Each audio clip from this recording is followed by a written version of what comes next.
Pinocchio. Chapter 3. The First Pranks. Little as Geppetto's house was, it was neat and comfortable. It was a small room on the ground floor, with a tiny window under the stairway.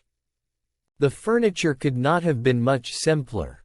A very old chair, a rickety old bed, and a tumble-down table. A fireplace full of burning logs was painted on the wall opposite the door. Over the fire, there was painted a pot full of something which kept boiling happily away and sending up clouds of what looked like real steam. As soon as he reached home, Geppetto took his tools and began to cut and shape the wood into a marionette. "What shall I call him?" he said to himself. "I think I'll call him Pinocchio. This name will make his fortune. I knew a whole family of Pinocchi once, Pinocchio the father, Pinocchio the mother, and Pinocchi the children, and they were all lucky. The richest of them begged for his living." After choosing the name for his marionette, Geppetto set seriously to work to make the hair, the forehead, the eyes. Fancy his surprise when he noticed that these eyes moved and then stared fixedly at him. Geppetto, seeing this, felt insulted and said in a grieved tone, "Ugly wooden eyes. Why do you stare so?" There was no answer.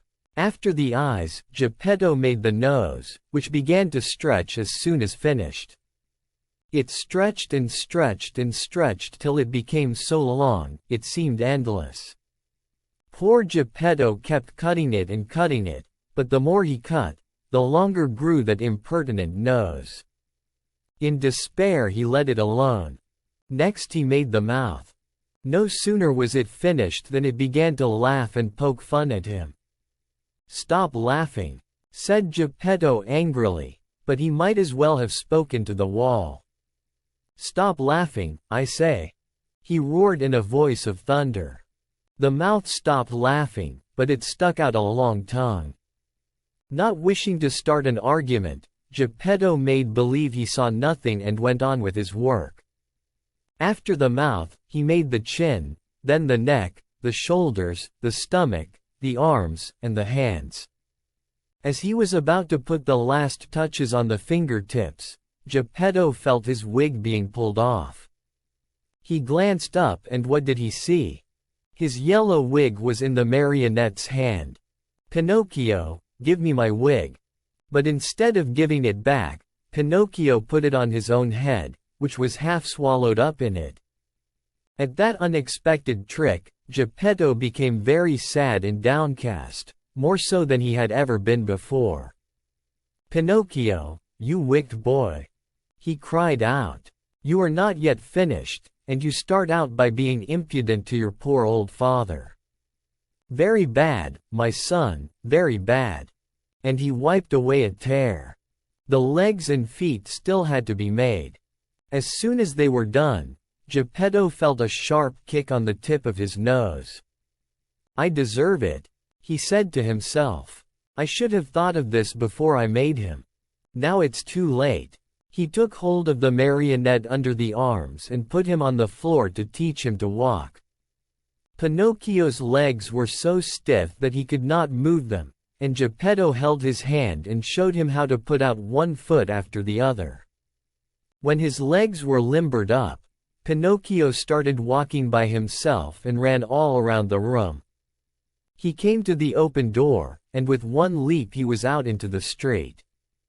Away he flew. Poor Geppetto ran after him but was unable to catch him, for Pinocchio ran in leaps and bounds, his two wooden feet, as they beat on the stones of the street, making as much noise as 20 peasants in wooden shoes. "Catch him! Catch him!" Geppetto kept shouting. But the people in the street, seeing a wooden marionette running like the wind, stood still to stare and to laugh until they cried. At last, by sheer luck, a carabiner happened along, who, hearing all that noise, thought that it might be a runaway colt, and stood bravely in the middle of the street, with legs wide apart, firmly resolved to stop it and prevent any trouble. Pinocchio saw the carabiner from afar and tried his best to escape between the legs of the big fellow, but without success. The carabiner grabbed him by the nose. It was an extremely long one and seemed made on purpose for that very thing, and returned him to Mastro Geppetto. The little old man wanted to pull Pinocchio's ears. Think how he felt when, upon searching for them, he discovered that he had forgotten to make them. All he could do was to seize Pinocchio by the back of the neck and take him home. As he was doing so, he shook him 2 or 3 times and said to him angrily, "We're going home now. When we get home, then we'll settle this matter."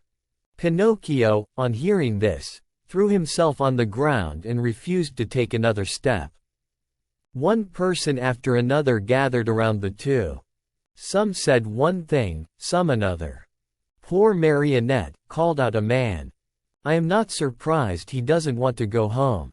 Geppetto, no doubt, will beat him unmercifully, he is so mean and cruel." "Geppetto looks like a good man," added another, "but with boys he's a real tyrant. If we leave that poor Marionette in his hands he may tear him to pieces."